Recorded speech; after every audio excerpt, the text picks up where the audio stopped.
做工。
Assalamualaikum dan selamat pagi semua. Itulah mana yang ada dulu lah. So, saya rasa you all aware yang you all kena hantar draft assignment pada hari Ahad ni kan? Okay, ingat tak? You all tengok tak ni? Dekat e-learning ni. Saya harap you all alert lah. Okay. Jadi ada yang saya rasa ada lagi yang belum clear lagi lah tentang assignment ni, apa requirement dia. Okay, take note saya tak nak explain banyak kali. Okay, lepas ni jangan tanya saya soalan yang sama. Nak tanya apa, tak clear apa, boleh make it clear. I will try to make it clear for you today. Okay, if you don't get it, you are confused, you are unsure of what are the requirements, the expectations of this group assignment. So please ask today. Okay? Okay, pertama kita tengok group assignment ni saya dah bagi assignment title. Tu title dia. Financial crisis ni umum. Financial crisis dia ada beberapa financial crisis yang saya senaraikan seperti ini. Di sini saya ni lah. You kena select one of the financial crisis event. Pilih satu. Okay, pilih satu. And then you nak tengok financial markets. Financial markets ni semua negara dekat dunia ni ada financial markets. Malaysia, Singapore, China, Korea, Japan semua ada financial market di masing-masing. Jadi you boleh pilih. You nak tengok negara mana. Then you have to decide on that. Okay, pertama you kena decide krisis mana you nak tengok. Kedua you akan decide financial markets negara mana you nak tengok.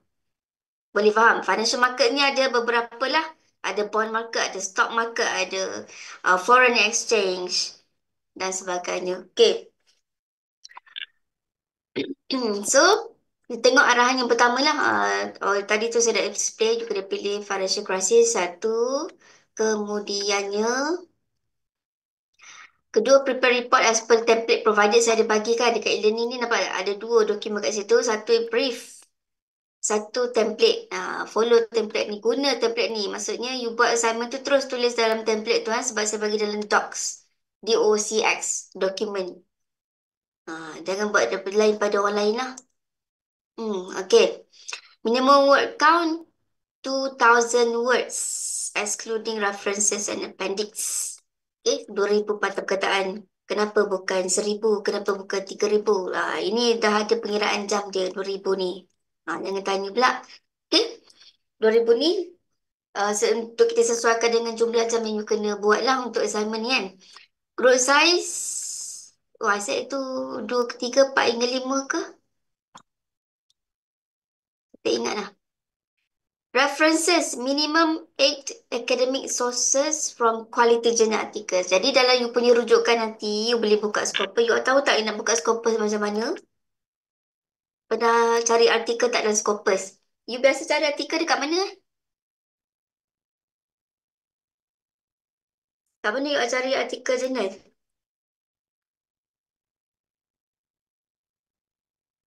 Web of Science. Ah, boleh. Web of Science. Lagi? Scopus or Web of Science are two reputable lah. Reputable sources of academic articles. Okay? One group, 5 people. Alright. Scopus.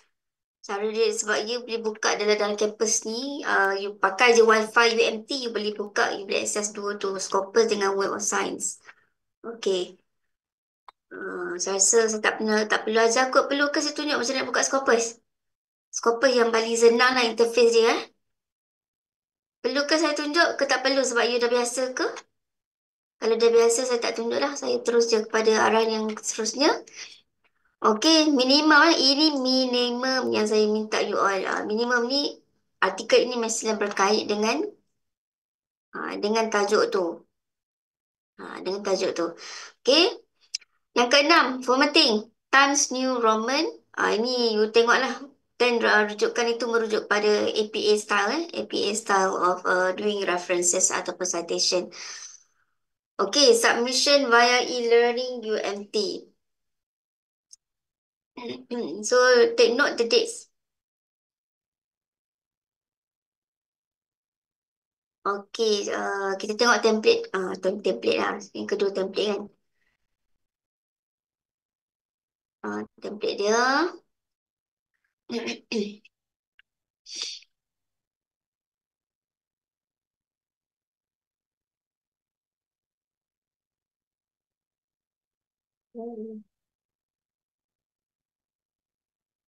Sekejap. Saya balik.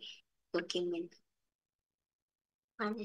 Okay, boleh nampak Okay, saya dah bagi keluar assignment report ni. Ini dia punya cover. Table of contents. You kena letak table of contents. Okay, kita pergi satu. Ada semua 6 section yang you kena fulfill lah untuk tu kan. Okay, ada semua 6 section. Jadi pertama, introduction ni biasanya you intro secara roughly lah tentang kajian you memilih krisis apa. Okay, you pilih krisis apa dan kedua you pilih negara mana. So, dekat introduction ni adalah tempat untuk you introduce tentang konsep, tentang krisis yang you pilih itu dan tentang negara, pasaran di negara tersebut. Kalau you pilih negara China, then you have to explain lah tentang market di China, financial markets dia. Boleh faham Dan nyatakan objektif ataupun purpose of kajian dan juga scope. Scope tu maksud you memilih negara tertentu. You can choose more than one country. It doesn't matter. But pemilihan negara itu mestilah logik berdasarkan logical thinking dan justifikasi. Janganlah pilih compare Malaysia dengan Brazil pula kan. Kenapa you compare Brazil dengan Malaysia? Kalau ada justifikasi, contoh GDP dia lebih kurang sama. So you nak tengok impact krisis tu kat atas negara Malaysia dan juga Brazil. You pilih in terms of size. Then it's justified. Itu maksudnya justifikasi. Sebarang pemilihan tu tidaklah boleh sembrono. Kalau you nak pilih antara negara ASEAN, Malaysia dengan Thailand sebab kita lebih kurang kan. Kita lebih kurang negara in terms of kita punya status sebagai emerging markets. Jadi you pilih Malaysia dan Thailand dan saya tahulah okay, you nak compare antara Malaysia dengan Thailand. Tak ada masalah, boleh je. Kalau you nak compare Malaysia dengan Singapore, you kena hati-hati juga sebab Singapore ni dia satu di negara maju. Comparison tu bukan apple to apple, dah jadi apple to orange dah. Dan Singapore dia punya fokus monetary policy dan adalah kepada exchange rate. So it has to be a strong justifikasi. Kenapa you pilih untuk membandingkan antara dua negara? Okay? Kalau you nak pilih satu negara pun tak ada masalah sebab nanti you boleh compare antara market. You nak tengok bond market dengan stock market. Ataupun dia punya exchange rate ke apa pun boleh. Okay? Kalau you buat dua dan lebih negara, Itu you akan guna panel data. Kalau you guna satu sahaja negara dan dia akan jadi time series. Okey, satu negara, mungkin nanti soalan you seterusnya nak ambil berapa tahun, doktor? Dia bukan berapa tahun, berapa siri masa, berapa jumlah N tu, kan? You dah belajar ekonometrik, kita kena tengok berapa jumlah N. N mestilah lebih ataupun sama dengan 30. Okey. You don't have to worry kerana apa, stock market biasanya lah, stock market, foreign exchange, data dia even ada daily. Ada daily. Kalau setahun berapa dah daily? 360. Ataupun kalau ikut kalender days, dia jadi 280 lebih kan, tolak hari weekend. Market tak beroperasi. Dan dia ada juga weekly. So, untuk siri masa, you tak perlu bimbang. Persoalan dia bukan tak berapa tahun lah. Okay, contoh you ambil, you pilih untuk melihat ataupun mengkaji tentang kesan krisis, global financial crisis. Bila global financial crisis berlaku, GFC? Tahun bila berlakunya global financial crisis yang disebabkan oleh subprime mortgage tu? Dia collapse tu bermula daripada Amerika Syarikat kan? Bila tu? Pelajar ekonomi kena tahulah. 2008 kan? So 2008. Sebelum itu dah bibit-bibit. 2007, 2008, itu tempoh krisis. Dan dia berlarutan sampailah 2009 kan? Kemudian tempoh pemilihan dia pula start pada itulah. Kita nak tengok keberkesanan ni. Kita nak tengok keberkesanan dasar monetary. So selepas 2008 lah, 2008 dia kena ada during crisis, ini post crisis. Ni recovery period. Ini recovery period. Bila you nak tengok keberkesanan dasar monetary itu, then you have to look at the period after the crisis. Okay. Ini contoh kalau you pakai GFC lah. Sama juga kalau you nak pilih COVID-19. COVID-19 pandemik kan. Dia berlaku bila? 2020. Mac 2020. So, 2020 tu you boleh tengok apa impak dia. Dan keberkesanan dasar monetary itu adalah selepas 2020. You boleh nampak lah. Dalam tempoh pemulihan ekonomi tu, apa dasar yang kerajaan laksanakan dan apa kesannya ke atas ekonomi. Ini kata, no, ke atas market ni, bukan ke atas ekonomi. Kita tak concern tentang ekonomi. Maksudnya bukan GDP, bukan employment, inflation. You have to understand again. You have to um, kejap buka balik.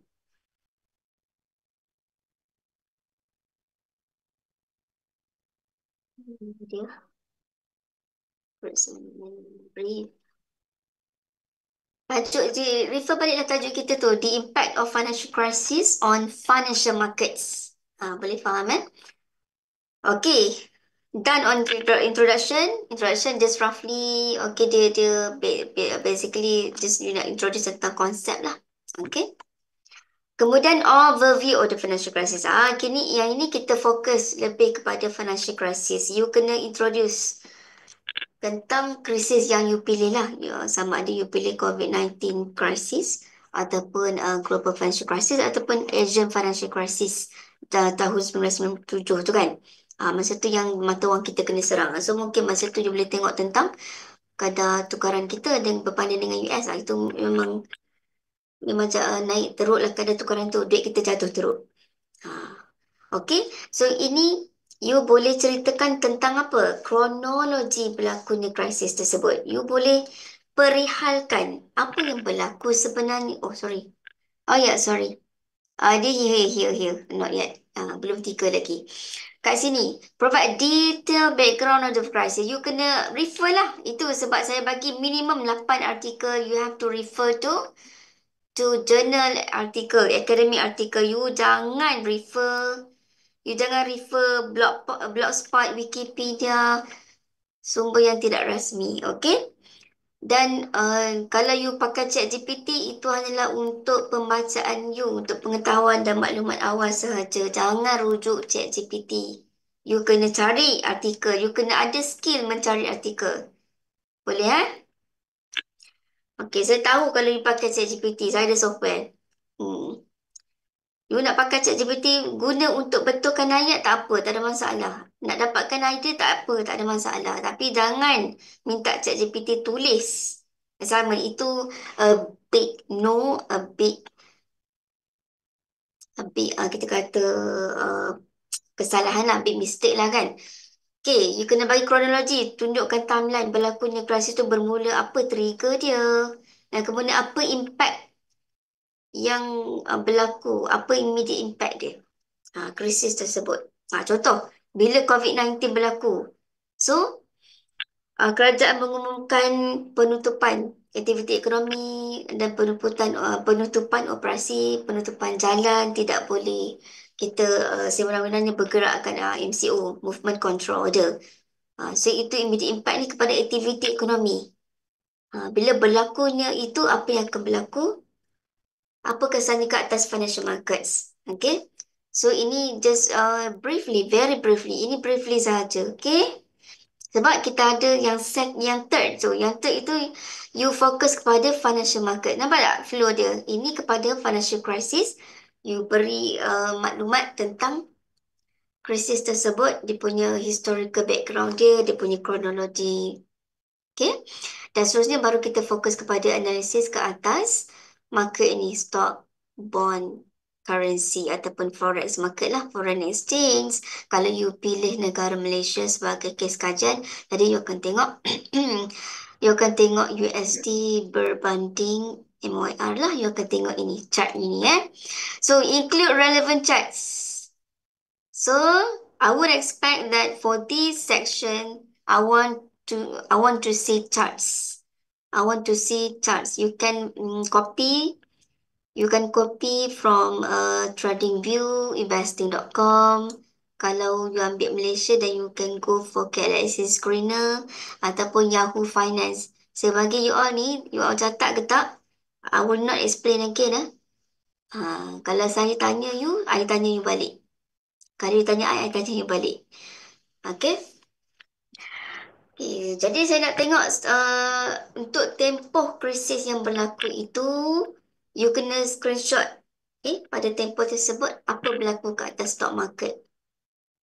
Okay, bond market dan forex lah. Okay, boleh faham Ini memang kena include charts dan you kena explain berlaku apa yang berlaku ke atas contoh stock market. Kita nak tengok apa? Kita nak ambil carta mana Kita nak ambil chart mana kalau untuk stock? Ambil stock index lah. Okey, Malaysia. Apa indeks di Malaysia, guys? Saya selalu tunjuk. Kalau kat Malaysia ni kita pakai indeks apa? Dalam berita TV3 ke, dia semua ni kan. Dia ada satu section business tu dia akan laporkan berapa mata jatuh, indeks dibuka bercampur-campur. Ha. So, di Malaysia ni apa indeks utama kita? Jangan tak tahu. Kita dah separuh term dah ni. Separuh term dah belajar. Saya pun saya ada juga tunjuk dalam kelas. Baik ini general knowledge lah. You all sebagai pelajar ekonomi. Dekat Malaysia kita guna indeks apa? Apa indeks utama bagi Malaysia? Yang kita boleh tengok untuk tahu prestasi. Ya? Okey. Betul. Bursa saham. Yang lain tak tahu ke? Seorang je yang tahu. Sedih lah ni. Belajar financial economics tapi general knowledge pun tak tahu. Kita main KLCI Okay. Kuala Lumpur Composite Index. Ini untuk Malaysia. Kalau US, Amerika Syarikat biasanya kita tengok apa indeks dia. You kena tahu ni. Janganlah blur sangat. Jangan tak tahu You belajar financial economics. Saya tak mengaku you all student saya kalau you all tak tahu. At least kat Amerika Syarikat you kena tahu. US dan Malaysia sebab you rakyat Malaysia kan you kena tahulah. US tu semua negara, semua pelabur traders kena tahu. Dia akan tahu. Sebab apa juga yang berlaku, pergerakan yang berlaku di US, dia akan mempengaruhi pergerakan bursa saham Malaysia. Of course, that happens. Okey. Dan dia juga mempengaruhi pergerakan saham di negara-negara lain, di pasaran lain di dunia. That shows how powerful the US market. Okay. So dekat US kita ada Nasdaq, kita ada Dow Jones. Pernah dengar tak ni? You pernah dengar Standard and Poor's? Nasdaq, Dow Jones, Standard and Poor's. Pernah dengar tak? Nah, so ini adalah tiga indeks utama di Amerika Syarikat. And then, what happened? Okay. Oh, saya padam dah semua. You catat ke tak tadi tu? Okey, kalau contoh kalau you pilih Singapore, dia ada indeks dia saya tak ingat nama dia apa. Kalau Thailand dia ada Thai Stocks Exchange, kalau Indonesia dia ada IDX. Boleh eh? Kalau Korea dia ada Kospi, kan? Ha, Nikkei untuk apa? Nikkei. Hang Seng, ni you pernah dengar kan? Benda-benda ni kan? Ni Asia punya lah ni. Ni Asia punya. Okay, cari maklumat tu. Jadi kena ada indeks kat sini. Chart index ini bond market. Biasanya kita guna treasury lah. Treasury bond bagi negara tersebut. Kemudian kita tengok harga lah. Harga indeks harga dia. Harga price of treasury bonds. Ataupun kadar dia kan. Ada currency market ni kita boleh tengok mata wang negara tersebut berbanding dengan USD. Reference rate dia always USD sebab US adalah mata wang rujukan utama lah di dunia eh. Belum lagi China belum lagi. You jangan ambil Malaysia ringgit per renminbi pula. Okay. Belum lagi. China belum lagi jadi leading currency ataupun leader in currency adalah USD, dollar Amerika. Okay. Okay, yang ketiga boleh jelas ke? Sebelum saya bergerak ke yang nombor 4. Are you clear or not? 45 orang je hadir ni. Boleh ya? Okay. Yang keempat, monetary policy actions. So, untuk yang keempat ni, kita fokus pada monetary policy. Kat sini, you akan describe, perihalkan, terangkan tentang bank pusat. Tindakan bank pusat bagi negara tersebut. Okay? Okay, clear? Okay, apa yang bank pusat negara tersebut? So, macam mana nak cari maklumat tentang apa tindakan bank pusat negara tu? You nak cari dekat mana maklumat ni? Kita nak pergi kat mana? Where- Ya?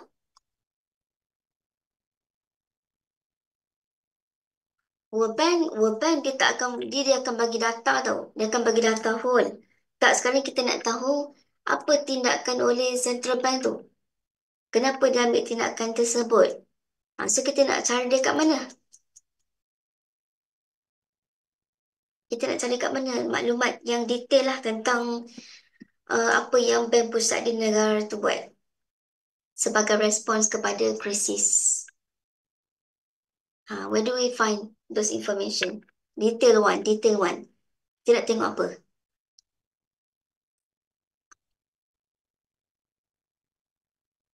Laporan bank pusat negara tersebut. Ya, betul. Kita pergi dekat laman sesawang bank pusat tersebut, laman web dan cari laporan untuk tahun tertentu. Laporan tahun yang kena krisis tu. Dan setahun selepas krisis, apa yang bank pusat buat untuk bantu negara tersebut pulih. Okay?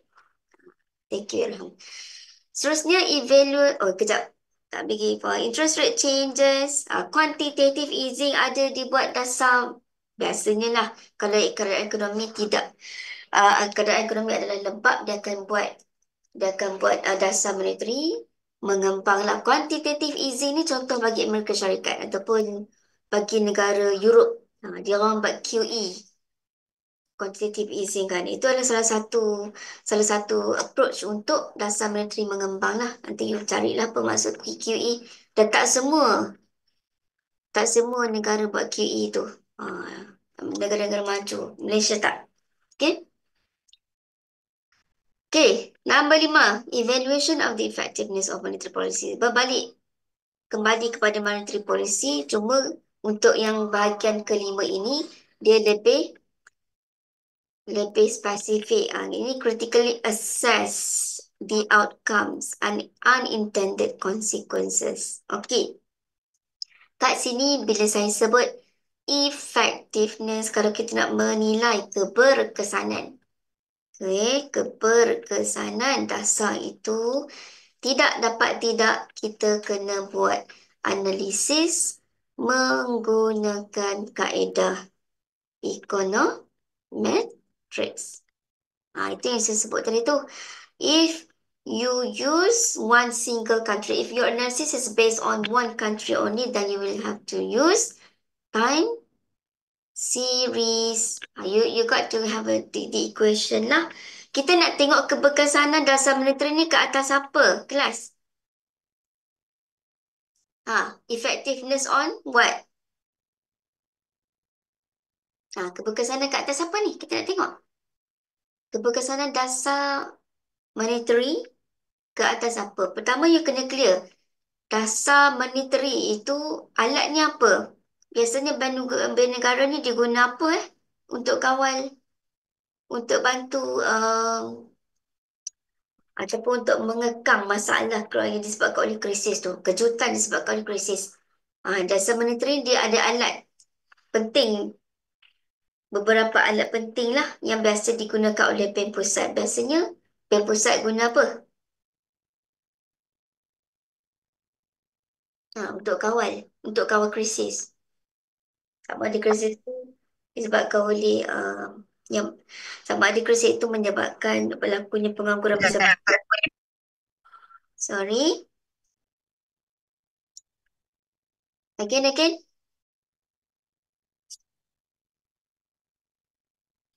Siapa sebut tadi? Bekalan wang. Okey, lagi. Kena panggil nama you ni. Boleh ke tidak ni? Pada faedah. Okey. Thank you, Irham. Okey. So, kita ada interest rate, kita ada money supply dan untuk serta negara yang sangat terbuka ekonomi dia, seperti Singapore, dia punya alat dia adalah exchange rate. Exchange rate kan? So, ini alat dasar monetary ya. Alat dasar monetary. Okey, sekarang ni dalam assignment ni, saya minta you all evaluate, analyze keberkesanan dasar monetary ni ke atas apa, ke atas indikator apa, ke atas pemboleh ubah apa. Berbalik kepada tajuk tadi tu. Berbalik kepada tajuk kita tadi. Tajuk group assignment. Kita nak fokus kepada apa? Impact of crisis on financial markets kan? So, bagaimana dasar monetary yang bank pusat laksanakan itu membantu financial markets untuk rebound. So, impaknya ke atas financial markets, ke atas stock market, ke atas exchange rate lah. You jangan, kita skip bond market sebab bond market itu adalah juga alat tau. Apa alatnya? Kalau bond kerajaan itu adalah satu alat yang melalui open market operation tu. Ingat tak? Open market operation. Yang mana bank pusat dia boleh jual beli bond kerajaan. So, basically yang akan tengok ke atas dua pasaran lah. Okay, dua pasaran kan?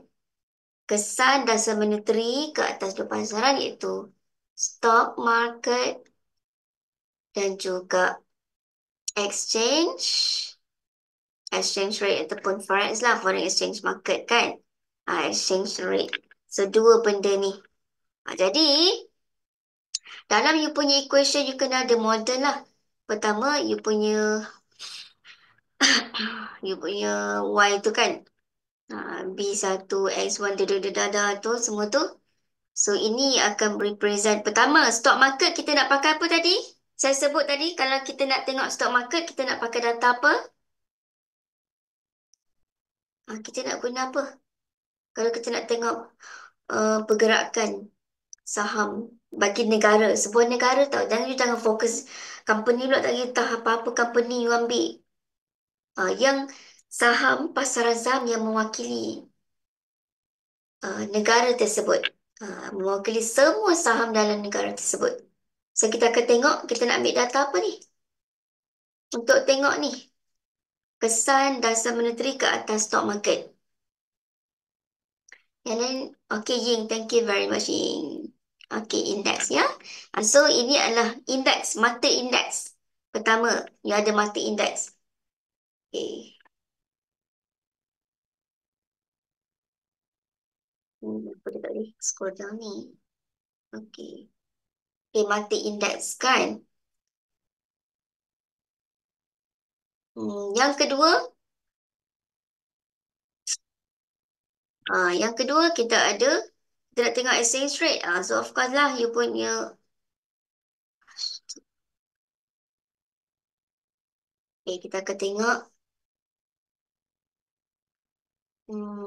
exchange rate.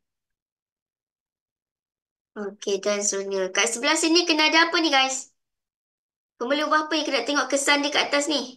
Indeks ke atas, kadar tukaran. Ini kena ada apa? Your hand side variable. What are the variables that you should put on the right hand side? Kita nak letak pembeli ubah apa di sebelah kanan itu? Ha, ini sebelah kiri. Ini dependent variable kita panggil pembeli ubah bersandar dan pembeli ubah yang menerima kesan daripada pembeli ubah yang sebelah kanan. So sebelah kanan tu kita nak letak pembeli ubah apa? Berbalik kepada tajuk tadi, berbalik kepada ni. Section ni kita nak tengok apa? Keberkesanan dasar monetary. Jadi you kena letak indikator ataupun alat-alat dasar monetary lah. So ini So sekarang boleh faham. Jelas. Okay, clear One device tak. Okay, thank you Shireen. Hmm, hmm, hmm. Siapa lagi yang share? Yang share device. Sebab ada 46, 47 dalam ni. Okay. Yang terakhir. So basically ini bahagian yang kelima ni perlu ada. Bahagian yang kelima tu perlu ada data analysis. Data analysis, okay. Data analysis. Nak dapat data kat mana? Carilah you all. Saya dah bagi dah tadi tu. Saya dah sebut dah. Okay.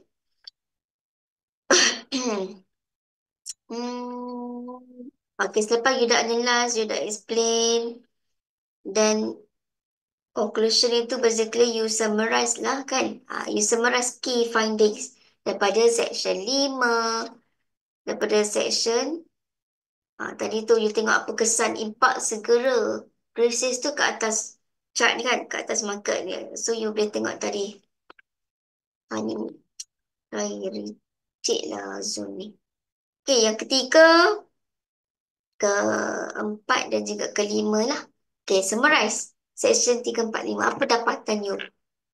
Okay, apa dapatan you? Impak krisis ke atas financial market. Yang pertama, apa yang Bank Pusat buat?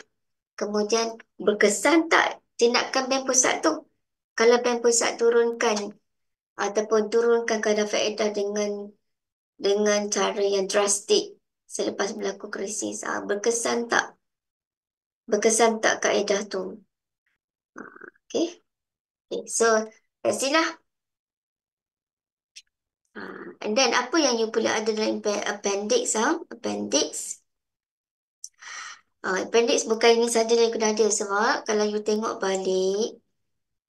Appendix. Buat aku. Clear drawing. Kalau you tengok balik Simon briefing ni. Tengok balik rubrik. Macam mana saya akan bagi markah untuk you punya kerja ni. Ini interpersonal skills tau. Interpersonal skills.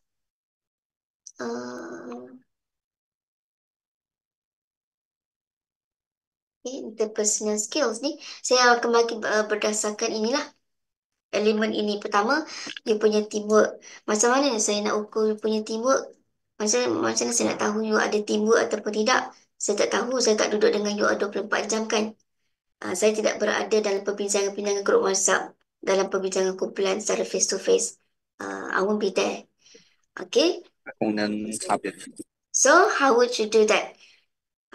Kat sini untuk membuktikan, okay, you ada berbincang, you ada kata discussion, you ada tentukan pembahagian tugasan dan sebagainya.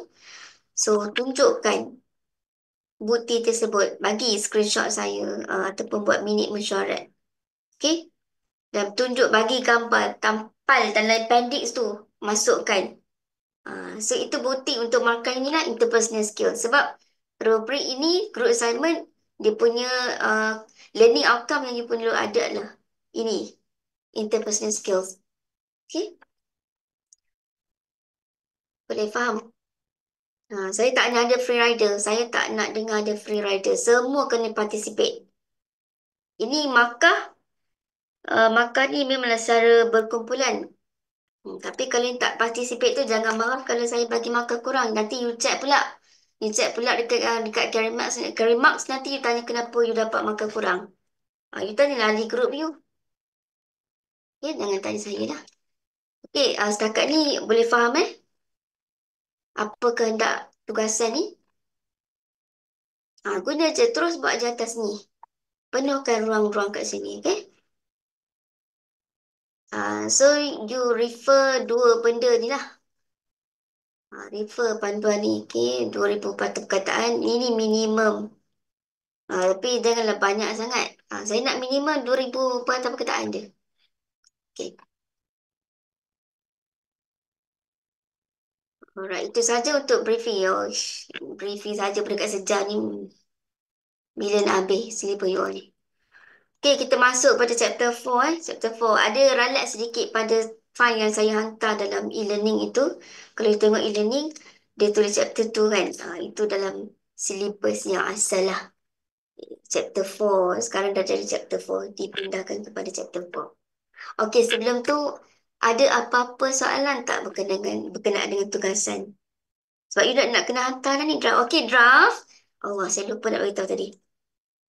Untuk draft, you perlu hantar daripada section 1 sampai section yang keempat dulu. Ni description je lah. Ini chart ni you paste dan you copy dan paste daripada TradingView ataupun Investing.com dan you explain. Okay. Ini describe tentang central bank dahulu. Yang buat data analysis itu kemudian untuk final punya submission lah. Yang saya nak assess. Nak tengok ini dulu. Secara real time. Okay, secara real time. Okay. So, 1 hingga 4 dulu untuk draft hari Ahad ni. Sempat ke tak? Sempat tak you all? InsyaAllah kot Kalau dah ada perbincangan awal, dah ada gerak kerja awal, should be sempat lah. Okay, tak ada soalan tentang group assignment? Tak ada? Kalau tak ada, kita teruskan dengan chapter 4 lah. Okay, kejap saya record dulu. Recording in progress. Kita masuk kepada chapter 4 Chapter 4 ni saya yakin tidak ada lagi perbincangan tentang topik ini dalam mana-mana kursus sebelum ini. Sama ada makro ataupun mikro. Tapi dalam mikro kita ada belajar tentang teori utility kan. Teori utility dan bagaimana you membuat pilihan. Kenapa you buat pilihan? Sebab you ada constraint. You ada budget constraint. Kemudian daripada pilihan tersebut, dengan constraint yang ada, you nak memaksimumkan kepuasan. So, you letak diri you sekarang itu sebagai pengguna tau. Utility theory you belajar masa mikro 1 itu, skrin tidak bergerak. Belum lagi. Mana tak gerak lagi tu. Sekejap Boleh? Nampak? Dah bergerak kan? Ini intro dulu. Ke I think I share the same. Belum lagi. Okay, I share this. Okay. Jadi, topik ini dia ada kaitan juga dengan utility theory yang you belajar masa mikro satu itu. Cumanya sekarang ni, you kena letak diri you sebagai pelabur. Sebagai pedagang, trader ataupun investor. Okay, dalam mikro satu, you sebagai pengguna kan. Pengguna dia nak memaksimumkan kepuasan daripada penggunaan sesuatu barang. Kalau investor dia nak memaksimumkan apa? Apa objektif function dia? Sebagai seorang pelabur, apa objektif dia?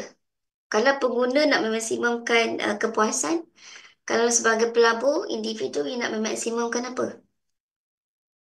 Katalah you beli saham kan. Apa you expect daripada you beli saham tu? Of course lah you nak untung kan. Profit lah kan. So, kat sini kita akan tengok objective function. Melalui optimum portfolio choice lah. Bagaimana investor membuat pilihan. Dia ada beberapa instrumen yang ada. Kita ada bond, kita ada stocks. Kan kita tengok dua tu dulu. Kita ada bond dan kita ada stocks. So, macam kita nak bentukkan portfolio itu, kita nak memaksimumkan keuntungan pada masa yang sama kita ada kekangan. Kita ada kekangan bajet kita, modal kita. Dan pertama, keduanya, pelaburan ini melibatkan apa? Risiko kerugian. Pelaburan ini melibatkan risiko kerugian. Semakin tinggi risiko kerugian sesuatu aset tersebut, semakin tinggi keuntungan yang you expect you dapat daripada dia. Okay. Dan kita tengok kat sini, saya nak you fokus kepada capital asset pricing model lah. Okay. Dua perkara ni lah. Cuma pertama kita akan tengok tentang teori mean variance. Okay. Mean variance. Mean, you tahulah apa kan? Mean purata kan? Mu. Mu. Variance is variance lah. You tahulah. You dah belajar statistik. Okay. Kedua, kita akan tengok efficient frontier. Ini adalah gambar aja lah. Apa tentang portfolio, kaitan antara risk dan juga risiko. Ketiganya, kita akan tengok CAPM. Capital Asset Pricing Model. Capital Asset Pricing Model ni asal usul dia adalah satu teori yang dikembangkan daripada inilah. Daripada mean variance analysis, so dikembangkan kepada CAPM. Capital Asset Pricing Model. Okay. Ketiga benda ini, dia nak menunjukkan satu perkara. Apa matlamat utama dia? Dia nak tunjukkan kepada you all, the whole chapter yang you akan go through ini adalah basically, kita nak faham tentang hubungan antara risk and return. Okay? Risk and return. Risk and return. Dua benda ni. Okay. Sebab kita faham secara logiknya, high risk, high return. Aset yang berisiko tinggi, maka pelabur akan expect dia dapat return yang lebih tinggi untuk compensate lah. Sebagai reward lah untuk dia, dia berani ambil risiko yang lebih kan. Okay, sebab tu you boleh tengok. Jadi perbandingan dia macam ni lah. Kalau you buat kerja blue collar ke white collar yang bahaya, blue collar. Blue collar kerja bahaya. Kerja-kerja bahaya ni, contoh, kalau dekat pelantar, oil and gas tu, dia ada kerja yang dekat atas pelantar je. Dia ada kerja yang you kena selam tu. You kena selam pakai oxygen tank tu untuk welding kat bawah dasar laut. So antara gaji orang yang duduk kat atas pelantar minyak tu je, yang kena selam beratus, tak tahulah berapa kaki, kan berapa meter ke bawah tu, yang tekanan oksigen dia sangat-sangat rendah. Gaji siapa lagi tinggi? Gaji orang yang terjun ke bawah tu lah, yang selang ke bawah tu. Sebab berisiko tinggi, risiko kat atas nyawa dia tinggi. So, dia dapat reward. Gaji dia besar lah. Itu perbandingan dia. Kita nak tengok ni hubungan antara risk and reward kan. Return ni dalam arti kata lain, kalau saya sebagai trader, saya panggil reward lah. Risk reward ratio. Nanti you boleh trade, you faham benda tu. Okey. Kita gerak ke slide seterusnya.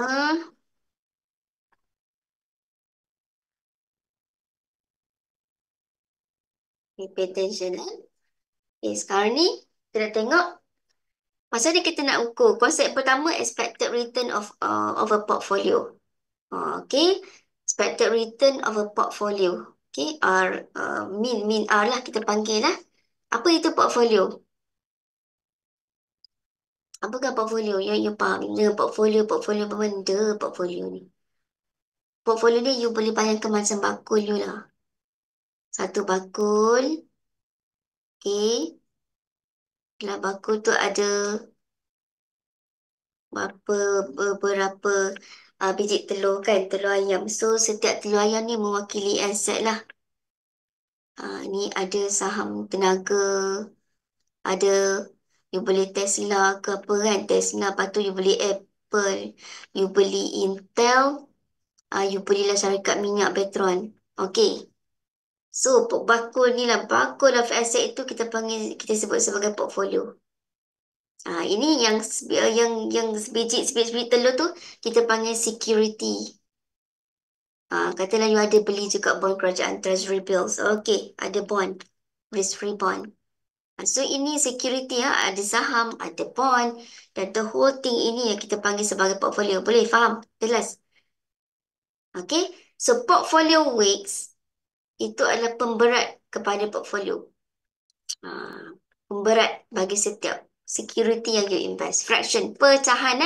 Pecahan itu adalah pemberat kepada total investment dalam bakul pelaburan you. Contoh, ni semua ni jumlah dia katalah kita ada tiga lah telur-telur ni. Dan you ada tiga aset je. Pertama, you ada bond kerajaan. Kedua, you beli Tesla, saham Tesla. Ketiga, you beli saham apa lagi? Nvidia. You buka laptop, you nampak lah benda-benda ni AMD, Nvidia, semua ada kan. Tesla lah, apalah. Tesla tak ada lah. Intel. Okay? So, katalah kita ada tiga security dalam you punya portfolio. Okay? Dan portfolio ini berjumlah, let's say, 50,000. Semua ni 50,000 ringgit. Kan? Total dia 50,000 ringgit. Okay. So, macam mana kita nak tahu, and let's say, Nvidia you invest 20,000. Okay, 20K. Kemudian, apa lagi yang ada tadi tu? Tesla kan? Tesla, let's say lah you invest 10,000 je sebab Elon Musk lalu tweet benda mengarut. Lepas tu dia effect kan? Bila dia tweet je, effect dia punya stock saham dia. Okay, dan bond tu you invest 20K. Okay, 20K, 20K, 10K. Macam mana kita nak kira pemberat dia sekarang ni? Contoh, kita ambil satu, Nvidia. Nvidia. Okay, ini formula general lah. The value of the investment. So, you ada value of investment bagi Nvidia. Tadi berapa? 20K. Dan total value of portfolio itu adalah 50K. Simple je. You just divide 20K over 50K. You dapat berapa? Itu pemberat dia. Weightage bagi Nvidia. XN. XN. Okay. Okay, next. XT. Tesla. Tesla berapa tadi? 10K. And then you divide by 50K, the total investment in the portfolio. So, you dapat berapa? And then bond. You ada beli juga bond kerajaan treasury bond, XB. So, 20K juga. 20K, 20K. So, how much? Tolong kira cepat sikit. Kita tak banyak masa dah ni. Sebab tengah record je kan. Okay, berapa ni? 20 bagi 50. Saya bawa kereta tapi duduk dalam Mana saya nak gerak? 20 divide by 50 berapa?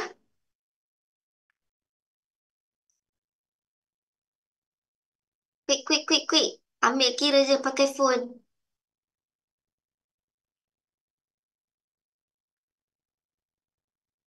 Saya juga ke kena kira ni? 0.4. 0.4. 10 bagi 50, 0. Nak congak you, otak-otak dah tumpul ni. 0.2 doktor. 0.2. Okay, thank you. Dan ini 0.4 kan. Okay. So, 0.4, 0.2, 0.4 itu yang kita sebagai pemberat bagi portfolio. Boleh faham The weightage. The weightage of the investment. Okay, boleh kita teruskan. So, then macam itu baru kira weightage. Maksudnya kita nak kira expected return of the portfolio, you add up lah everything yang ada tadi tu. Just add up everything you got lah. Okay. Return bagi bakul. Oh, saya dah padam tadi kan. Kira-kira balik. Dia ada 3 biji tadi tu. So, ini 50K. 50K, you ada Nvidia. 20K, you ada Tesla. 10K, kemudian you ada bond kan. 20K. Okay, ini you punya portfolio you sekarang ni. Okay, now. Kalau you tahu ada return dia, ada data return on the portfolio berapa. R is for return. Okay. Is the weighted average of the returns on the investment in the portfolio with the weights correspond to portfolio weights lah. Okay. So tadi kita dah kira. Contoh ini N, XN tadi. Then it will be 0.4. R ni darat dalam dengan data bagi test, bagi Nvidia kan. You tambah tadi Tesla 0.2 je. You invest. Ada tak dengan return bagi Tesla? Ini Nvidia. Ini Tesla. Dan plus 0.4 untuk bond. Ada tak return bagi bond? So ini you total up semua ni dia akan jadi return bagi portfolio you. Boleh faham Macam mana nak kira expected return of portfolio? You darab pemberat. Pemberat yang you kira tadi tu dalam portfolio ada berapa? Darab dengan return masing-masing. Realized return, kita panggil realized return. Selagi you tak jual saham tu, itu kita tak boleh panggil sebagai realized return lah. Bukan realized, maksudnya expect. Nama dia bernama pun expected. Sorry, saya confused dengan realized. Realized is something that you have dah jual. Nanti kita akan tengok platform, you nampak lah. Apa realized, unrealized semua tu. Okay. Okay. So, expected return is basically ni lah. Dia punya yang paling ni, you ingat yang hujung ni je. Summation of, ni pemberat, ini weight. Ini pemberat bagi portfolio investment dalam security itu tadi. Itulah yang you kira ini 0.4, 0.2 dan 0.4 bagi bond. Darab dengan expected return bagi setiap security. Okay? Dan you akan dapat expected return. Okay. Seterusnya.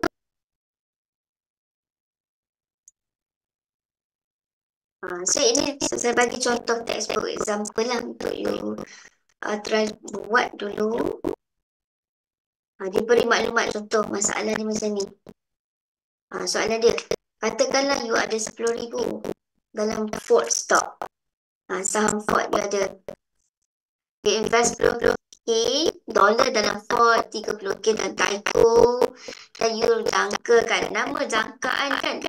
Ulangan jangkaan, expected return. So you expect kata you buat technical analysis, you pakai support resistance, you jangka return bagi Ford adalah 10%. 10%. Dan Tyco 16%. You expect you dapat banyak itu. Okay. So what is your portfolio's expected return? Guna pakai balik formula yang tadi tu. Guna pakai balik. So kita nak kira sekarang ni Ford. total portfolio ni berapa? Sekarang saya nak tanya you all, berapa portfolio bagi pelaburan unit? Saya dalam bangku sekarang ni kita ada berapa saham tu? Kalau soalan ni. Soalan tu dia bagi berapa saham? Dua orang respon. Cepat sikit. Saya lemah ni. Ulang macam ni lah. Okay, dalam soalan ni ada berapa saham you nampak? Ada berapa juga? Ada dua, ada Ford dan Tyco kan? Okay, ada Tyco dan Ford. Ford dan Tyco. Ford dan Tyco. So, total berapa? Plus je lah, 40k kan? Semua ni 40k. Ford 10k. Tyco 30k. Okay. Jadi, you kira lah pemberat dia pertama untuk SF bagi Ford. Macam mana kita nak kira? You bagi je 10 untuk Ford kan? Bagi dengan total berapa? 40k. So, berapa pemberat dia? Kemudian untuk Tyco. Tyco tu sama Tyco lah kalau punya Tyco kan. Okay, sama dengan 30k. Bagi dengan 40. So, dapat kat sini jawapan itu 0.5 pemberat bagi Ford, 0.5 pemberat bagi Tyco. Jadi, tidak ada return jangkaan. Okay, jangkaan return adalah dalam percentage lah. You dapat ROI kan? Saya saja ROI itu 10% bagi Ford, harapkan, dan 60% for Tyco. Jadi, kita harapkan kedua-dua pemberat dan juga return pulangan jangkaan dan tambahkan untuk kedua-dua security tersebut, kedua-dua saham tersebut. So, kita dapat 45%. Senang kan? Macam tu dia. Untuk soalan ni. Okay. Now, konsep seterusnya. Kita nak tengok volatility.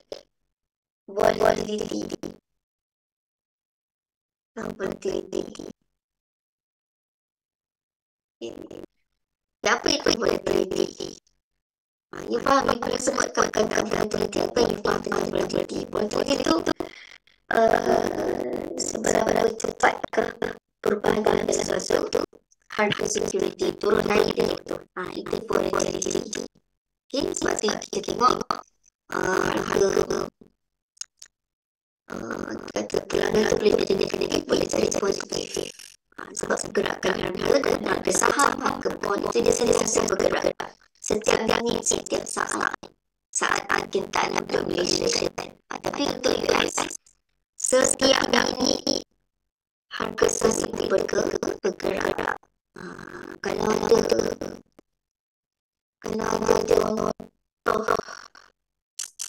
dia yang paling cepat nak tengok saham US lah. Setiap minit ni tik dia bergerak, turun, dia naik, turun, dia naik lah. Nanti tengoklah sebab dia US kata kau tu malam je nak bila kau tunjuk kau malam kan. Tapi dia boleh contoh tu tengok indeks dia bergerak setiap minit. Mungkin dia tengok show sekejap malam masa tu.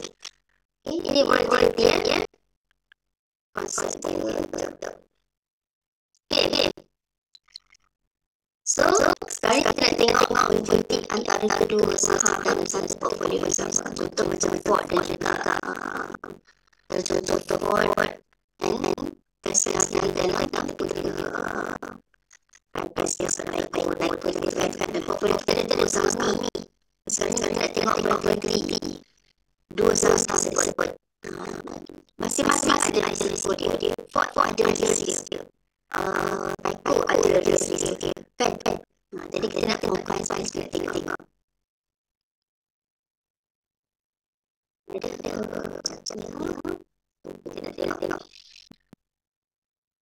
So consider dia boleh consider investments. Okay, the average boleh dari stocks. Ialah satu lagi akan dua. Maksudnya average ratio bagi stocks kalau bagi ke average ratio bagi ke stocks lah. Okay. Katalah volatility 1%. Okay. So combine portfolio sama.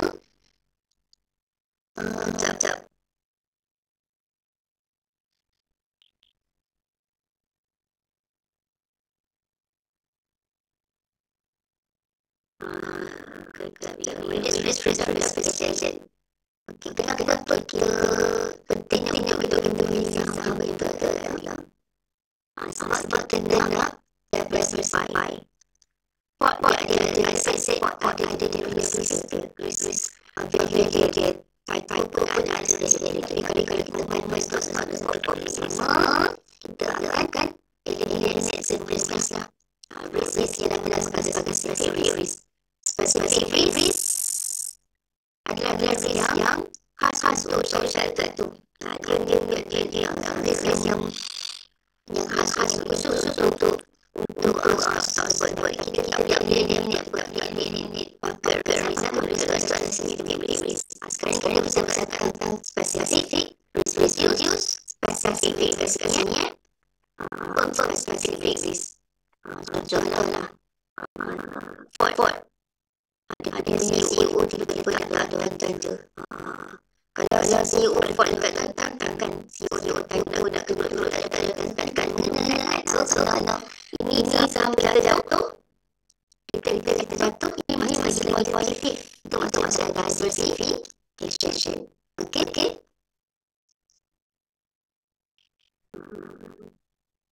Next. So masalah kita nak mengukur volatility tu. How do we compute volatility? Kita guna ukuran dari variance. Okay. Variance. So variance bagi ulangan ke atas portfolio, RPS ulangan ke atas portfolio. So berat dia kita sesuaikan lah. Variance bagi dia security 1, security 2 dan kombinasi antara keduanya. Contoh ini adalah Ford, ini adalah Typo dan variance bagi dia antara ini. X apa lagi? Ingat lagi X apa? Ini weight memberatkan traction pecahan pelaburan kita bagi saham tersebut. Tapi ini kira-kira Ford dalam tahun 2025 atau 0.75 kan untuk dalam 40K. So ini pemberat ni pecahan bagi pelaburan tersebut lah.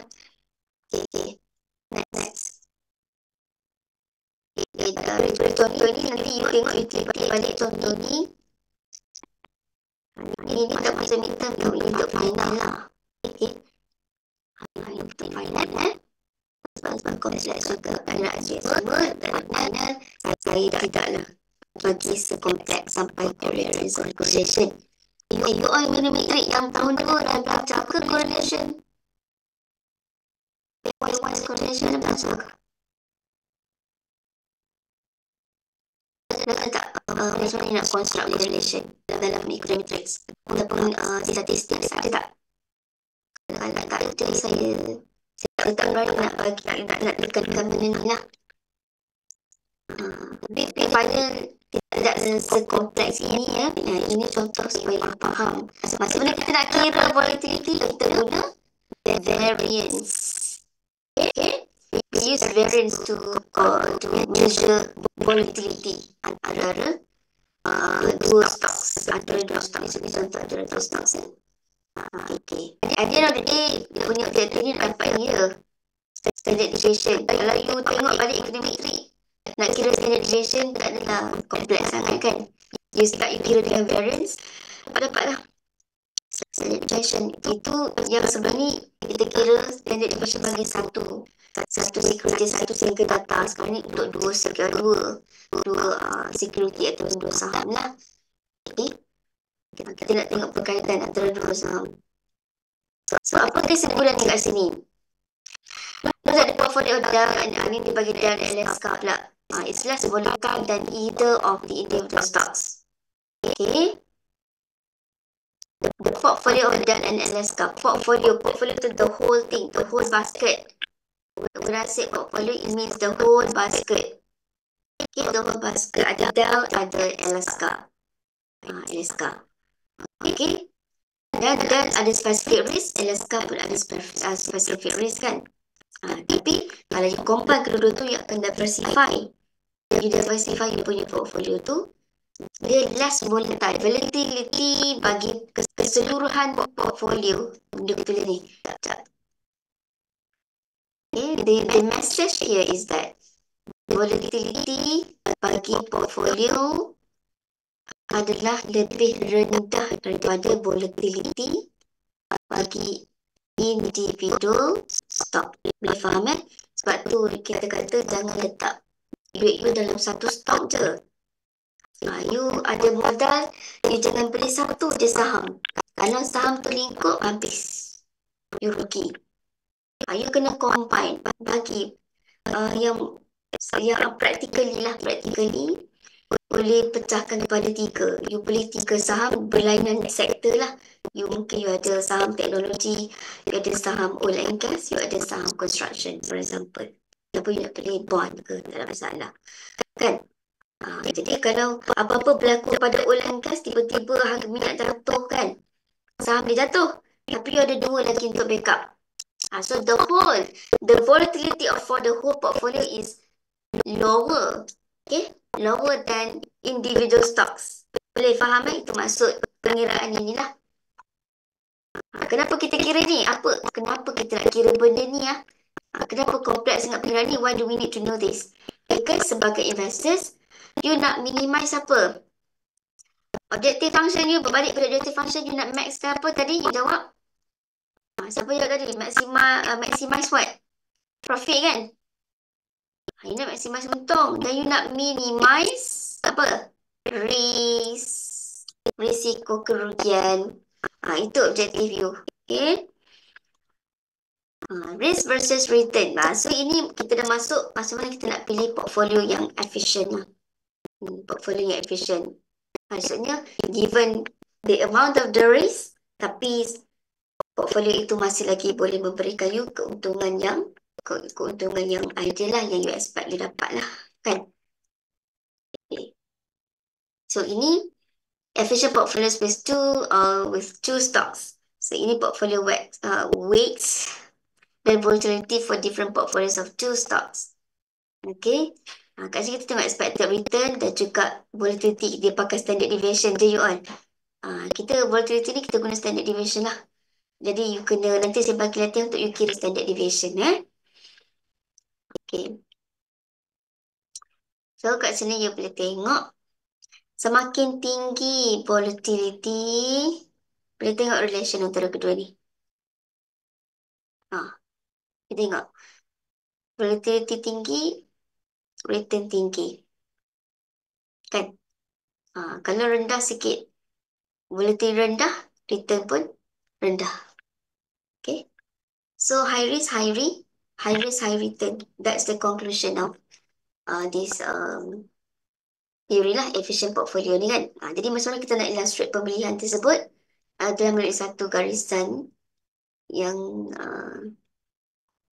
antara apa yang menunjukkan hubungan di antara expected return dan juga volatility.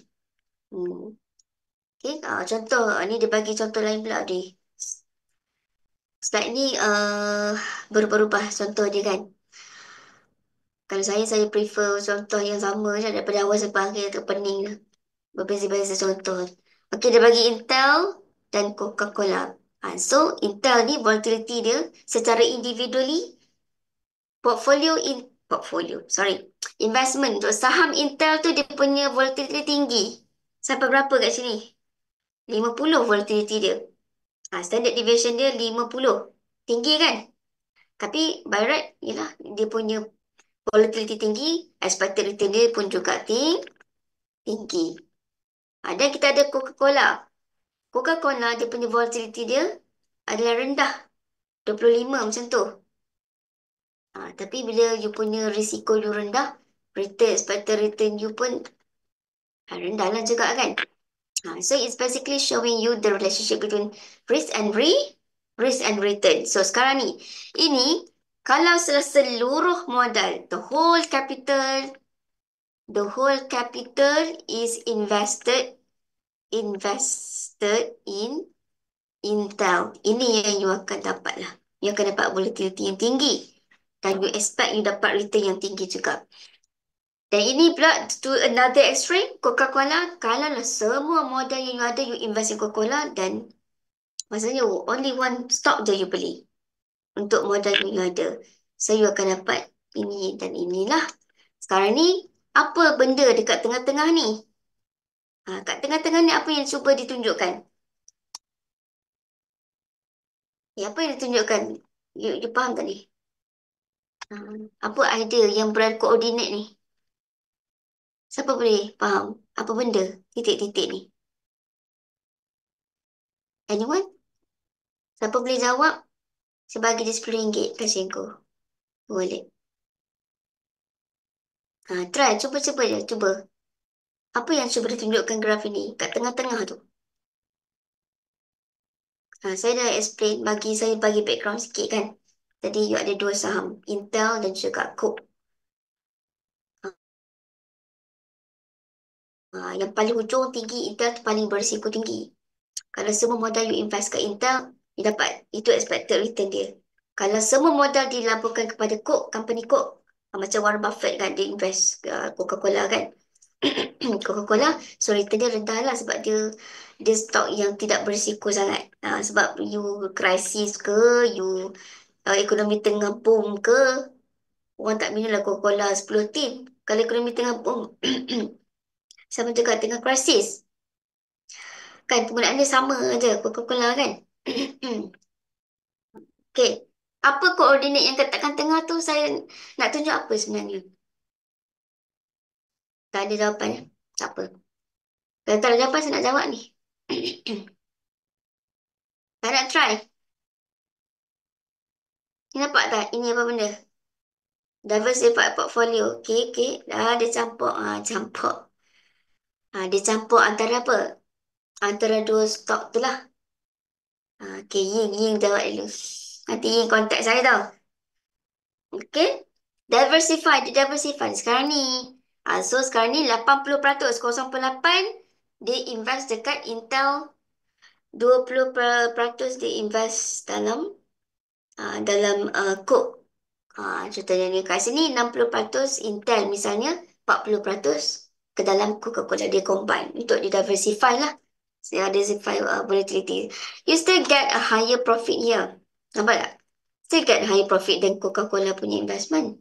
And then with a lower volatility. So it's always, not always, it's often good to combine two different stocks so that you lower the risk and then you are able to get reasonable return ataupun profit. Boleh faham itu nak bagi you loads akal lah kalau you nak trade. You jangan, sebab tu ada pepatah kata don't put all eggs in one basket. Jangan beli fokus pada satu stock tu. So you risk yourself. Okay? You risk your capital lah. Ini contoh, nanti kita tengok contoh dalam kelas fizikal lah. Okay, macam mana kita nak kira. Ini okay, short sale kalau short sale ni saya tak sentuh short sale saya tak sentuh. Short sale ni agak advance lah untuk student ekonomi. Untuk peringkat you all lah kan. You tanya student finance pun tak tahu yang tu short sale tu apa. Okay, risk versus return Okay, risk versus return. Ini yang kita sebut, tadi saya sebut efficient frontier. So, tadi yang saya sebut itu practicality for mean and variance. Mean for expected returns, variance tu kita mengukur risk ataupun volatility. Sekarang ni kita nak tengok efficient portfolios. Apa yang kita maksudkan sebagai efficient portfolios? Portfolio yang macam mana yang dikatakan sebagai portfolio yang cekap tu? So, portfolio yang cekap adalah portfolio yang memberikan you all highest possible expected return for a given level of volatility ataupun for a given level of risk. You remember, volatility represents risiko. Okay. So, ini yang kita sebutkan efficient frontier. Right. So, none of the stocks on its own is on the efficient frontier. Okey, apa maksud dia? Contoh ni. Contoh macam Coca-Cola dengan Intel tadi kan. Ni. So, ini kalau dia duduk dekat situ, kat sini, kalau dekat sini kita tak panggil efficient frontier. Kat sini pun kita tak panggil efficient frontier. Dia mesti in between. Okay? In between.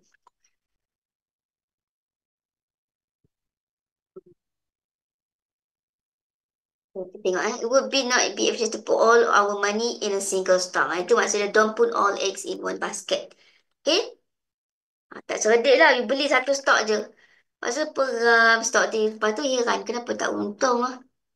Kenapa tak untung-untung lah. Beli pula tengah krisis kan. Betul. Duk heran kenapa tak untung. Lepas tu cakap stock market ni menipu, scam lah apalah. You yang tak pandai. Sebab tu kena combine stocks. Okay? Ramai orang yang tertipu dengan diri dia sendiri sebab dia tak belajar, dia tak ada ilmu. Bila dia masuk stock market, dia beli saham apa-apa, tak apa-apa, dia tengah tak ada analisisnya. Dia fokus ke saham tu je. Lepas tu rugi, dia kata menipu lah stock market ni, menipu. Semua yang mengajar pada saham ni, menipu. Ada yang tak cerdik kan. Okay, efficient frontier with 10 stocks versus 3 stocks. Okay, kita tengok. Ni kalau ada more than 2 stocks. Okay, given more than 2 stocks, kita nak mencari efficient frontier. Kombinasi yang mana? Okay, kombinasi mana yang memberikan you all reasonable return. Handsome return, kita panggil handsome income, handsome return kan. Return yang sangat menarik dalam pada masa yang sama. Volatility dia adalah reasonably low lah. Okay, dia tak ada istilah higher return, low risk tau. Itu menyalahi hukum. Hukum malam lah kan. Hukum malam. Okay, high risk, high return. But reasonably, at a reasonable level lah kan. Okay. So, kat sini you ada tons of stocks. Sekarang ni kita nak cari kombinasi yang memberikan efficient frontier. So, let's say dia dapat kat sini pertama, satu frontier. Okay, selepas dia kira expected return dan juga volatility, bila dia combine dalam satu portfolio dan satu basket yang saya tunjuk tadi tu, okay, dia dapat volatility sekian-sekian. Kan? Sekian-sekian. Dan kemudian efficient frontier with all stocks lagi. Kalau you pegang lagi banyak stocks daripada 3 je. Ini Exxon, ini ada GE, General Electric, dan ini ada IBM, syarikat komputer kan. So ini 3, you dapat sini. Kalau kat sini berbanding dengan sini, you akan dapati bahawa dia punya risiko dia masih lagi tinggi. Lagi ke sini maksudnya lagi tinggilah risiko kan. Betul? Risiko makin tinggi. Kalau you pegang lagi banyak stocks, you akan diversify away the volatility ataupun the risk. So, kombinasi 10 stocks itu memberikan satu kelok yang macam ni. Okay. So, ini dalam ni, ini koordinat antara expected return untuk 10 stocks dan juga volatility bagi 10 stok tersebut bagi portfolio. Kena faham Nanti you fikir koordinat antara stocks pula. Bukan. Ini selepas kita kira expected return, pakai formula yang tadi tu lah kan. Selepas kita kira formula kombinasi ni. Kombinasi yang macam ni, you kira ni expected return dan standard deviation untuk volatility. Baru kita dapat satu frontier. Okay. Nak kira dengan tangan memang tak mampu lah kalau lebih daripada 2 stocks. Okay. Ini ilustrasi untuk menunjukkan kepada anda semua apa manfaat daripada diversification kalau kita pelbagaikan dalam portfolio kita. Kalau kita punya bakul pelaburan kita, akaun kita kan. Kalau ada satu bakul atau portfolio yang ada 3 stok sendiri saja dibandingkan dengan portfolio yang ada 10. 10 saham. So, ini lagi better lah in terms of risk dan juga return dia. Itu kesimpulan daripada gambar rajah ni. Okay? Yang you kena faham lah. dan internalize benda ni sebab nanti you pun akan jadi trader. You akan jadi pelabur juga suatu hari nanti kan. Okay. God. Tapi ini teori jugalah. Tengah analis kata lebih baik you fokus 2 atau 3 atau 4 stocks daripada banyak stok dan tidak terhandle. You nak analyze benda ni. Too many stocks is not good as well. Okay? Saya dan portfolio saya tak pernah lebih pada 5 pun. Okay? Dan kita pula tak banyak sangat modal kan. Kalau billionaire, I think billionaire pun, even billionaires ataupun millionaires, dia fokus on a certain stocks. Dia tak adalah sampai 10 stocks dia kan. Mungkin ada lah, tapi kalau ada pun bukan dia yang manage, dia punya fund manager yang manage. Okay? Okay, now, kalau kita ada risk-free saving and borrowing. Risk-free saving and borrowing. Kalau apa contoh risk-free borrowing? Risk-free bond kita panggil. Security yang risiko dia sangat rendah ataupun risiko dia almost zero. Agak-agak you lah apa benda. Security with almost zero risk. Almost zero risk. Maksudnya kalau you invest tu, tak mungkin lah you tak dapat balik you punya modal. At least you punya modal lah. Walaupun tak dapat untung. Risiko dia kosong. Agak-agak security yang macam mana? Dalam security ada beberapa kan. Ada saham, ada bond, ada crypto, ada exchange traded funds, ETF. So agak-agak antara bond, antara stocks, crypto, fixed deposit contohnya, dan ETF, let's say, mana yang paling rendah risiko dia? 1, 2, 3, 4, 5. Antara 5 security tu, mana yang paling rendah risiko? Respond. Which one of these securities have the lowest risk? FD. Okay, bagus you all ni. FD kan? Fixed deposit. Okay, fixed deposit yang you simpan dengan bank. Tapi kalau seletak treasury bill, siapa yang issue treasury bills ataupun treasury bonds? Government kan? Kerajaan. FD, siapa manage FD? FD bank manage kan? So, yang mirip kepada risk free adalah treasury bills. Biasanya kita guna 10-year T-bonds. Ini risk free dalam real world example lah. Risk free bonds adalah treasury bond ataupun treasury bills. Ini Okay. Abaikan ini. Dia padan semua lah. Okay, so you faham itu Okay, sekarang ni kalaulah ada dalam portfolio kita ada juga risk-free bond tu, so apa bentuk from efficient portfolio frontier ataupun efficient frontier tadi tu, kita nak cari macam mana. Okay, risk-free bond, risk-free investment, expected return dia of course lah rendah. So dia duduk kat sini. Kenapa dia duduk kat sini, Yuan? Kenapa dia duduk kat situ, Pak CY tu? Kenapa dia tak duduk dekat sini? Ataupun at least dekat sini ke?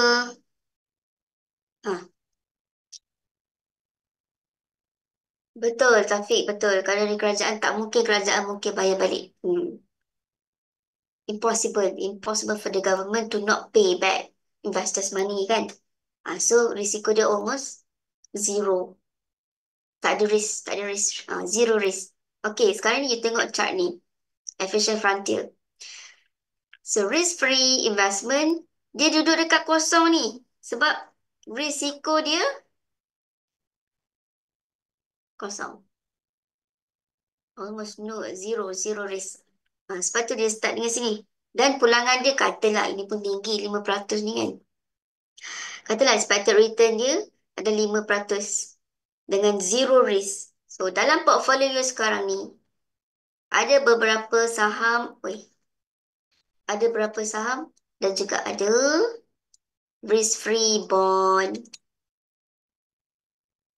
Risk-free bond. Okay. So sekarang ni kita nak tengok efficient frontier dia. Bila kita compare dengan risk-free bond, kita akan tengok. Sebab kita tahu risk-free bond ni, dia satu, oleh kerana dia risiko dia almost zero dan return dia sangat rendah. Tapi dia selamat. Dia selamat. Okay. So, efficient frontier, mana satu kita nak tengok kombinasi antara stocks dengan bonds ini yang memberikan pulangan yang reasonable untuk you adalah apabila kita tentukan kita tarik risk-free bond ni, yang mana yang tangent dengan kita punya frontier ni. Efficient frontier untuk risky investment ini, dalam efficient frontier ni ada stocks je. Ingat ada 10 stocks tadi tu je. Okay? Tak kisahlah 5 ke 3 stocks tadi tu. So ini untuk stocks. So ini adalah risk-free punya line lah. Frontier untuk yang termasuk dengan risk-free investment. Kalau dia bertemu antara risky investment frontier dengan frontier yang ada sekali dengan risk-free bonds, so itu adalah efficient portfolio untuk kombinasi antara bond plus stocks. Okay. So efficient frontier bagi kombinasi bond dan stocks dalam portfolio you adalah apabila kedua-dua frontier itu tangent lah, bersentuhan antara satu sama lain. Okay. Alright. So fahamkan yang tu dulu.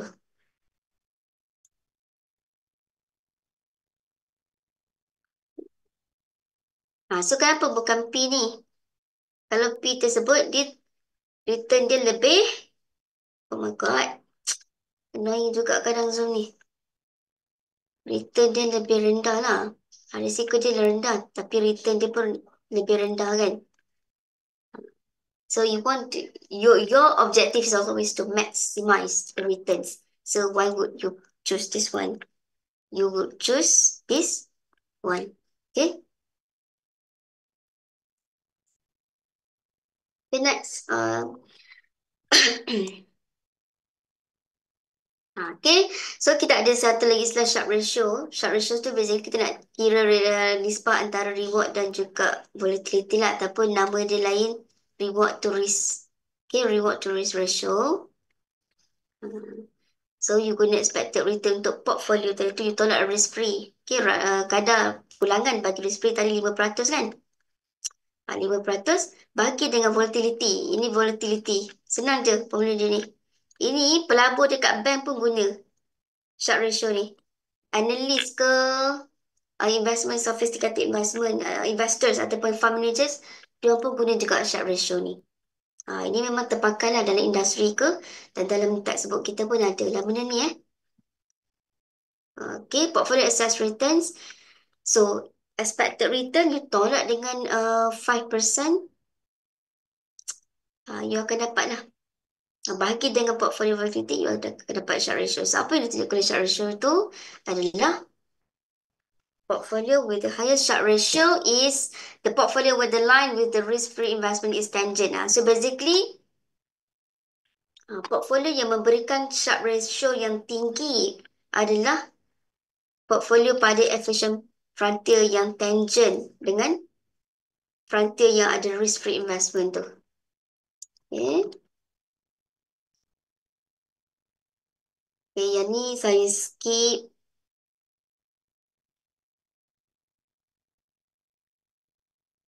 Okay, again on portfolio basis efficient portfolio. Okay, sama je. Saya dah terangkan tadi tu. Okay, efficient portfolio and required returns. Next. Okay, portfolio improvement. Beta and required return. So, beta and required return ini, ini kita dah nak start masuk kepada CAPM lah. Capital Asset Pricing Model. So, dia ada beta. Beta ini You tahu lah kan beta tu apa benda kan? Beta tu. Ini mengukur sensitivity sensitivity of stocks. Okay. Sensitive of the stocks ataupun the securities lah. Okay.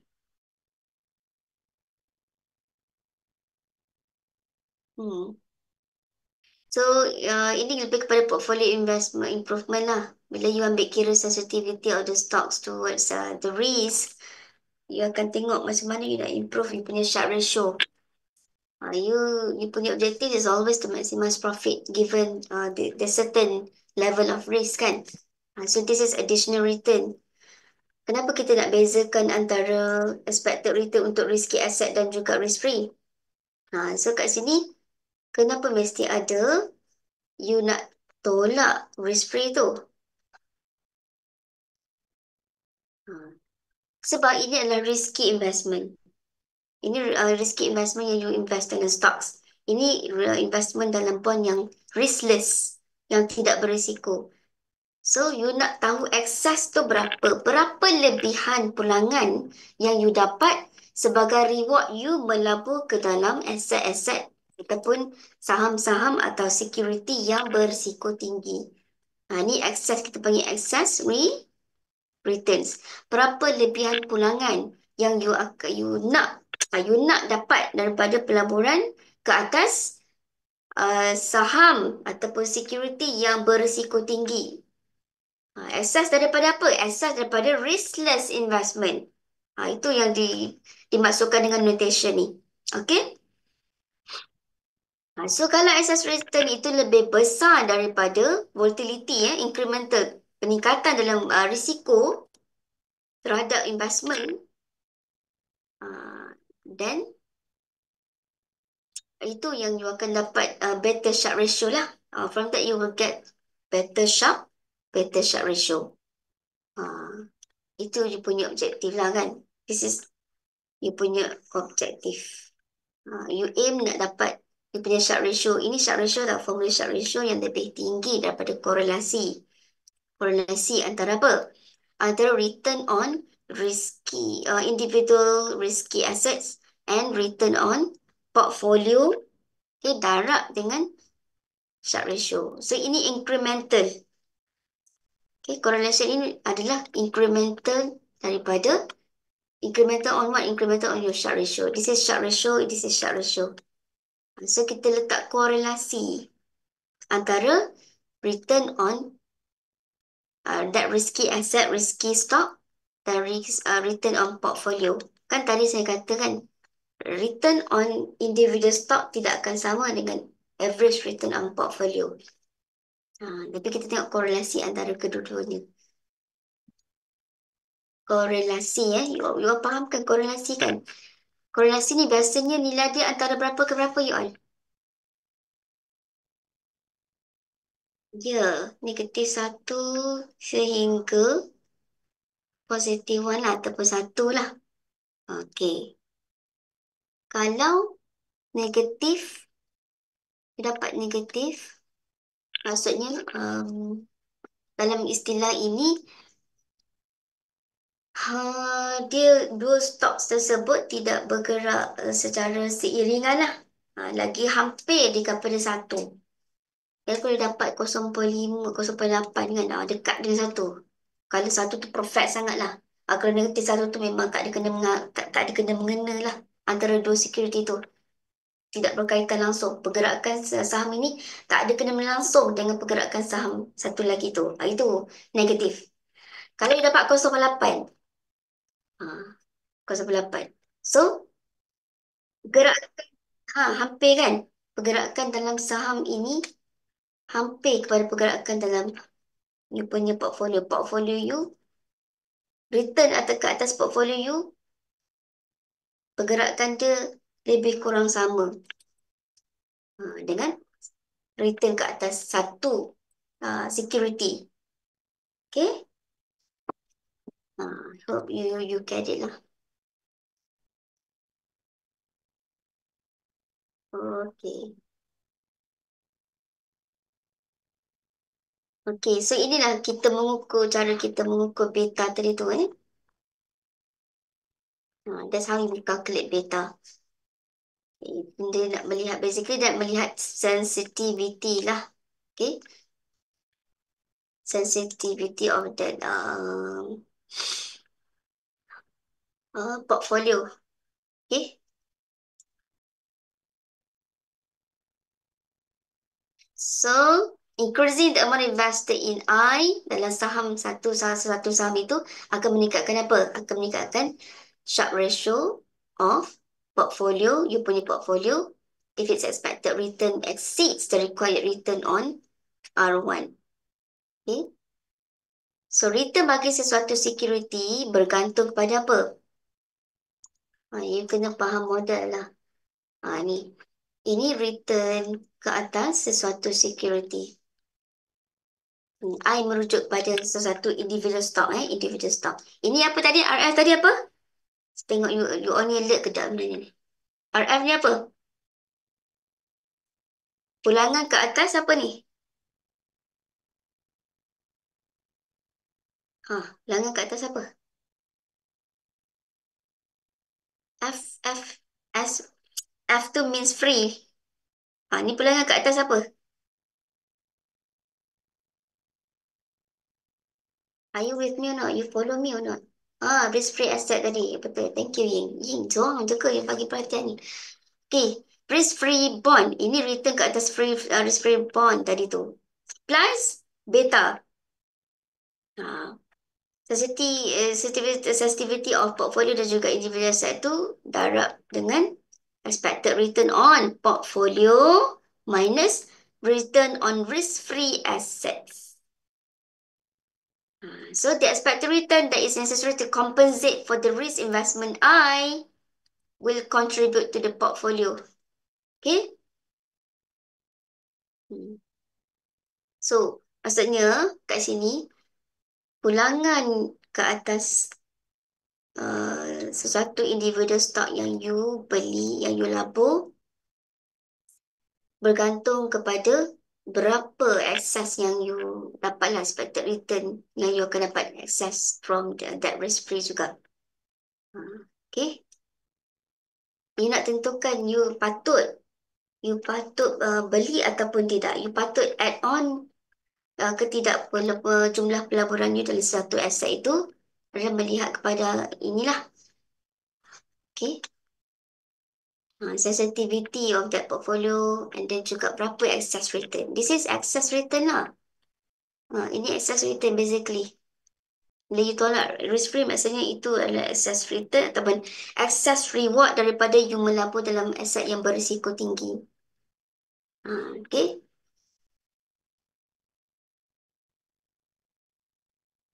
Okay, these are textbook example yang you boleh study later. Ni sebenarnya saya nak upload ni. Nanti saya bagi yang latest lah. Saya buat mana yang yang tak berkaitan, you fokus apa yang you patut fokus lah. Okay. Ini nanti kita tengok dalam sesi yang berbeza lah. Sebab tu tak dapat habis kot ni. Slide ke berapa dah ni. Okay, expected returns and efficient portfolio. So, expected return of a security. Again, on security lah. So, dia sebenarnya daripada yang tadi tu juga. Sekarang kita letak perkataan expected. Rasa tak? It's the same equation but now you put expected. Okay. Okay, so kita tinggal capital asset pricing model. Tadi tu basically adalah kita bagi a prelude yang form the basis, the foundation untuk CAPM. So you kena faham apa itu expected return, apa itu volatility. So expected return tu basically the mean lah, the mean return lah. Okay, that mean variance analysis. Sekejap. Kita pula assign this tu. The mean variance analysis itu merujuk kepada expected return, average expected return dan juga volatility lah, risiko lah. Okay, risiko daripada volatility tu. So kita gunakan measure of average dan juga revenue and variance. Okay, so dalam CAPM kita akan fokus, kita akan tengok hubungan, masih lagi kepada hubungan antara risiko dan juga return, risk and return. Cuma sekarang ni kita akan melihat market, peranan pasaran. Dia kena, you kena faham risiko ni bukan sahaja risiko yang spesifik kepada aset tu sahaja. Risiko yang melibatkan firm tu je.